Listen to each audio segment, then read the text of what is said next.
My name is Dacia Clay. I'm the audio librarian here at Classical 91.7. While I'm a real librarian, I have a deep, dark secret. I know very little about classical music. I grew up listening to rock, and I know something about jazz. But when it comes to classical, I really want to learn. So, every week on this show, a classical music expert will give me a piece of classical music they think I should know, and then we'll discuss it. Come learn with me in the classical classroom.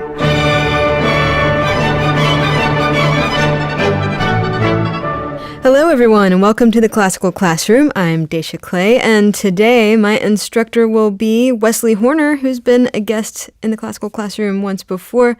Wesley is an independent producer. He is an author, a documentary filmmaker, a Peabody Award-winner, and among his many resume entries, he's been an executive producer of Performance Today, and you helped develop From the Top, or do I have that backwards? You helped develop Performance Today? I launched Performance Today, so okay. I was its executive producer in its first few years. And From the Top, I produced all the pilots, where we established the format, basically. All right. Although it's been significantly enhanced by my successors. A lot. It's a great show. Yeah. Today, Wesley wants to teach me all about Beethoven's 7th Symphony, but the second movement, because apparently the entire symphony is like an entire day long or something like that. Well, it's not as long as that 3-hour Bach Mass we talked about the last time I was right. here. It's just 8 or 9 minutes, but something about this 8 or 9 minutes is so profound. And this second movement has just been part of my life forever. Really? And I think about it a lot. When was the first time you heard it? Oh, when I was a kid, my father had all these classical 78s from when he was a paper boy. Back in the 1930s, I guess, something like that. And that's when I started listening to classical music, by listening to those old 78s. Wow, that's pretty cool. Those are actual physical discs you put in this machine, and they go around in a circle. I remember learning about 78s and 78s are different than like LPs, right? They're smaller. Yeah, because I had a record player when I was a kid, and I was very into collecting records, and I accidentally picked up a 78 once, and I was like, this is such a cool disc. It's thick, and I'm going to take this home, and I'm going to listen to, I think it was like Sarah Vaughan or Nina Simone or something like that. And I got it home, and I was like, wait a minute. This doesn't work at all. Yeah. So I got to know that piece. Yeah. And I latched onto it. It meant so much to me, and listened to it for years, memorized it. When you learn a piece of music without ever seeing the music, after a while, it's just in your head. Memorized it. And then one time in college, I was playing in the college orchestra, and we got to sight read it one day. Because that was part of the shtick for a college orchestra. You prepare pieces for concerts, and then you also learn how to just read things fast. Well, and you played viola, is that I did. Right? Okay. Yes. Yeah. Right. Yeah. Great experience, except, you know what? You have to sit right in front of the trombones. And, oh, my God. You're relaxing, you're playing, and then you forget that they're there. And then all of a sudden, my God, out of nowhere, there's the trombones. Did you ever get poked in the head with the I kept my distance. Slide. And then there's all that saliva on the floor. Oh, the that's trombones leave there. Trombones. The bane of... I'm looking at our recording engineer, a trombone player. That's right. Todd Hulslander. So, It's okay, Todd. I've gotten over it. Tell me a little bit about Beethoven, because, amazingly, we've somehow managed never to talk about Beethoven. So, why don't we talk a little bit about Beethoven as a person and as a composer? He crossed paths with Mozart, showed up in Vienna, in town, met Mozart. Mozart said, watch this guy. He's going to be good. And then Beethoven went back home to Germany, and when he came back to Vienna, Mozart had died. He was an astonishing performer, and in those days, you were pretty much a performer first and a composer second. And one of the reasons you would write music was so you would have something to play. I see. And make a little money because you'd write a piece of music, and the publisher would pay you to publish the music, and you would make some money that way. So he was known as a performer, and then, of course, his hearing started to get worse and worse, and he had to stop playing. He was an amazing pianist, though, just like Mozart was. Did he have, and I know that he famously lost his hearing, but kept composing music. Why did he stop playing, though he kept composing? He stopped playing because he couldn't hear what he was doing. And he actually did continue to play while he still had a lot of his hearing, but he didn't know how loud he was playing or how soft, and they say that sometimes he would play so soft you couldn't hear what he was playing, or play so loud that he would break the piano strings. Right. Now, to be fair, pianos in those days were a lot more delicate than they are now, but yeah. Yeah, okay. So I guess he went inside his head, and his whole world was inside his head and what he created and left for us there. Yeah. That's just so mind-boggling. And I mean, it kind of makes sense that he would continue composing because he had, all those years to know the music and internalize the music. And And I guess some people might say, well, how did he write music if he couldn't hear it? But, most composers, you don't sit at the stereotype is you're sitting at a piano and banging it out and writing it down on a piece of paper, but I think a lot of composers don't need to do that because you hear it in your head, you know how to write that down.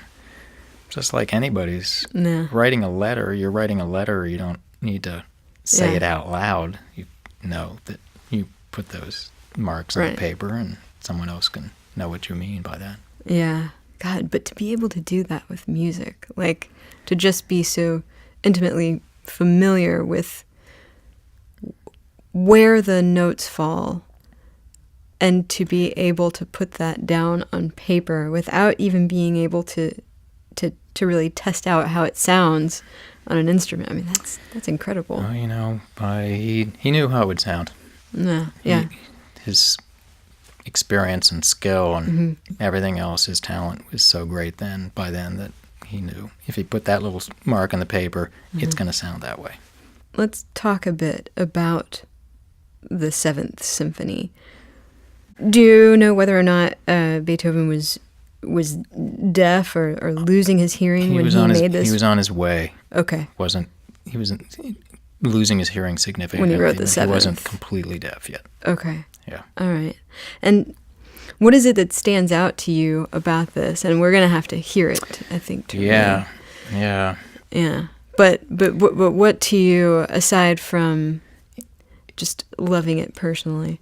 It is one of the most profound melodies I've ever heard. The way it starts. And of course, because it's in the viola section, it's got to be good. Yeah.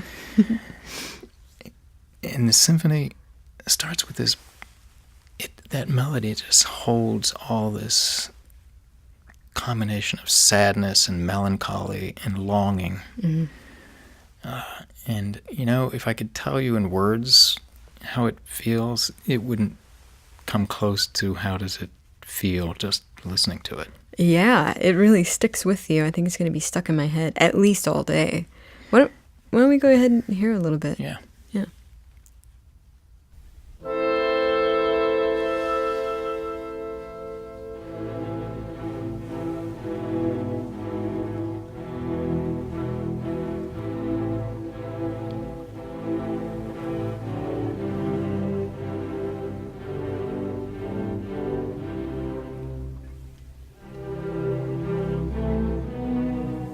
Those are the violas that have the melody. Oh, yeah?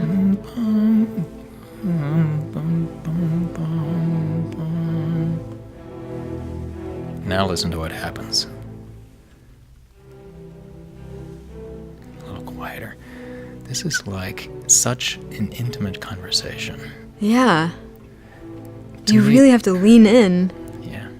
Yeah. And to me, music, when it really works, is a conversation. Mm-hmm. Two people who love each other very much are talking here. Mm-hmm. The violas have said their part. Now the violins are coming in with an answer to that conversation. A counter melody.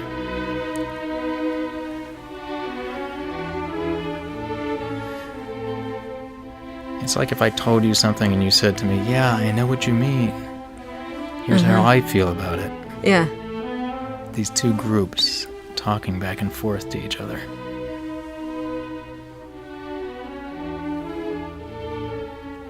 Yeah, this may sound kind of weird, but it just struck me that knowing very little about Beethoven's music, this music just sounds like I would think that Beethoven would sound. I don't know, there's something Interesting. very serious about it, for lack of a better word.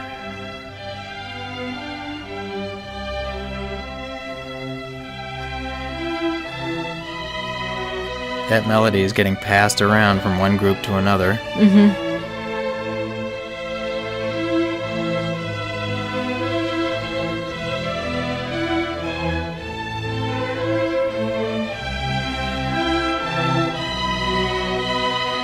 It's so singing.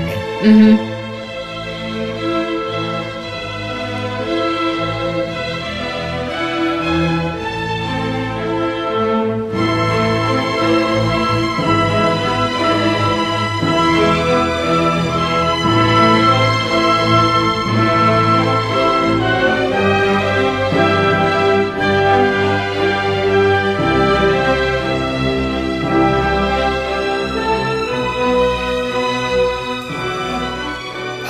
It's hard to not move.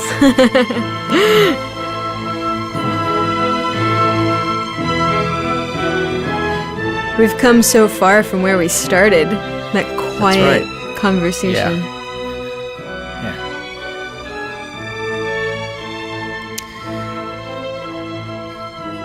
To me, it feels like how it feels when you're talking to someone you're very close to, and they just pour out their heart to you.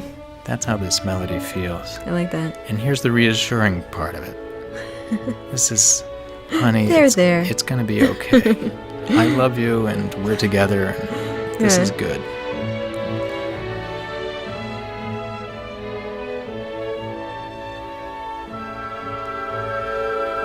And then the wind section chimes in with their reassuring note.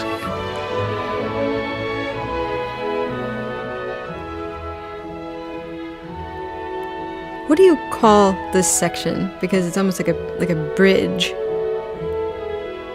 I think it is like a bridge. It's going from one part to another. Yeah.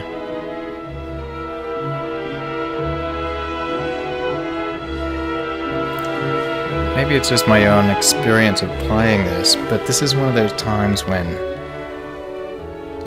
I memorize this piece and I had it in my head, and then one day we come into orchestra and the music is passed around and we all sit down, we're supposed to play it. And I already knew it. I had been hearing this and acting it out in my head for 10 years by then. Oh, wow. So there was no struggle. Where am I going to put my fingers? How am I going to play this? It just flowed. It's a very flowing piece, how it just sort of...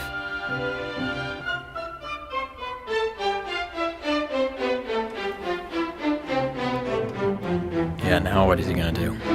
Yeah.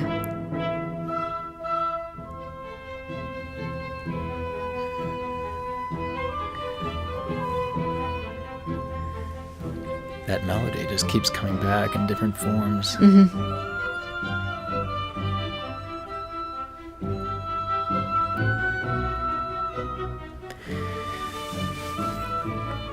One of the beautiful things about playing in an orchestra, Dacia, is you have 65 people on the stage.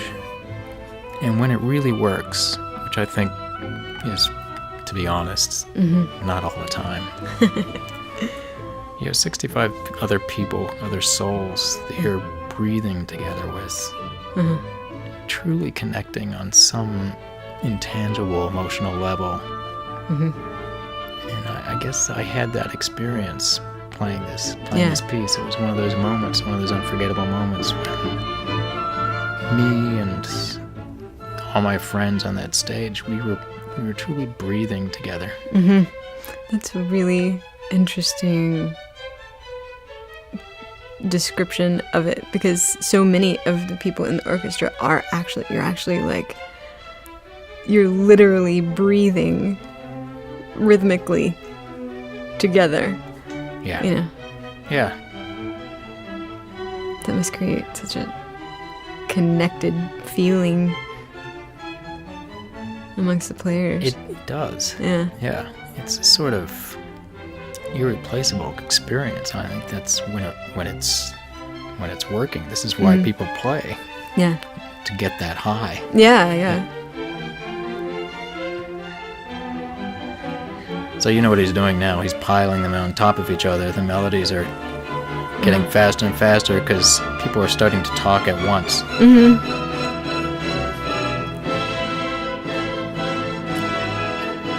Now we're just yelling.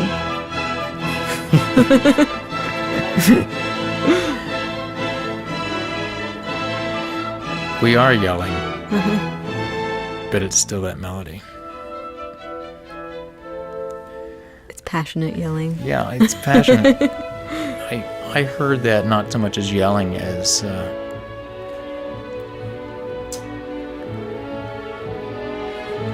really bearing your soul. Yeah. I think Beethoven did that a lot in his music. He would fool you. He would introduce something that seems simple on the surface, and you get into it in a few minutes, and he's bearing his soul. And you are too, if you're playing it.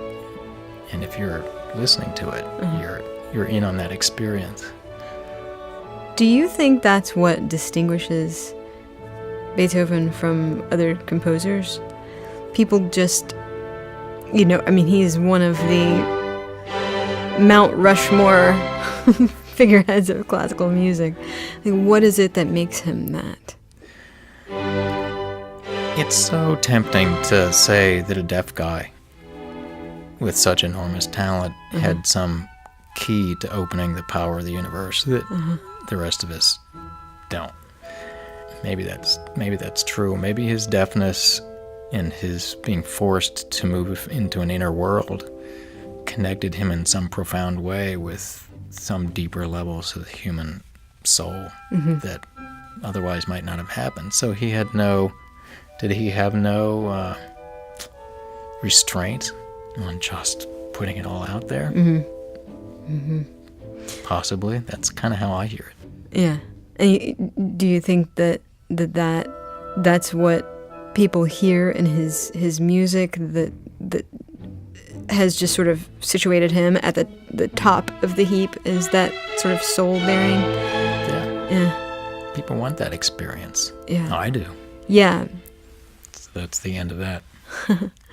Yeah, there are a lot of composers that I've heard that the music sounds a little perfunctory. It's lovely, it's fine, it makes sense.